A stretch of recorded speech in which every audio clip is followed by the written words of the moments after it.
বুকের ব্যথা মানেই হার্ট অ্যাটাক না, এই তিনটা জিনিসে বুঝবেন। আমি মা দিন রেশাদ সরকারি হসপিটালে ইন্টার্নশিপ মেডিসিন অভিজ্ঞতা থেকে আজকে গ্যাসের ব্যথা আর হার্টের ব্যথার মধ্যে পার্থক্য কী তা নিয়ে আলোচনা করব। তার আগে আমার পেজটা অবশ্যই ফলো করে দিন। নাম্বার 1, গ্যাসের ব্যথা। পেট ফোলা থাকবে, ডেকুর আসবে, বুকের মাঝখানে জ্বালাপোড়া করবে এবং খাওয়ার পর জ্বালাপোড়াটা বেড়ে যাবে। নাম্বার 2, হার্টের ব্যথা। বুকের বাম পাশে চেপে ধরবে, মনে হবে 20 কেজি ওজনের একটা পাথর বুকের উপর বসিয়ে দেওয়া হয়েছে। হাতের বাম পাশে ব্যথাটা ছড়িয়ে পড়বে চোয়াল পর্যন্ত। প্রচুর ঘাম হবে, শ্বাসকষ্ট হবে।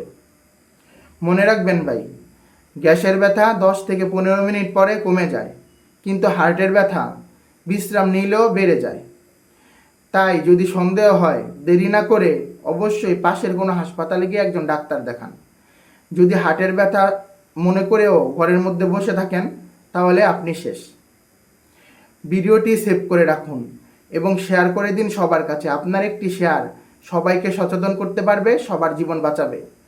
ভিডিওটি ভালো লাগলে অবশ্যই লাইক কমেন্ট করে আপনার মতামত জানাবেন। ধন্যবাদ।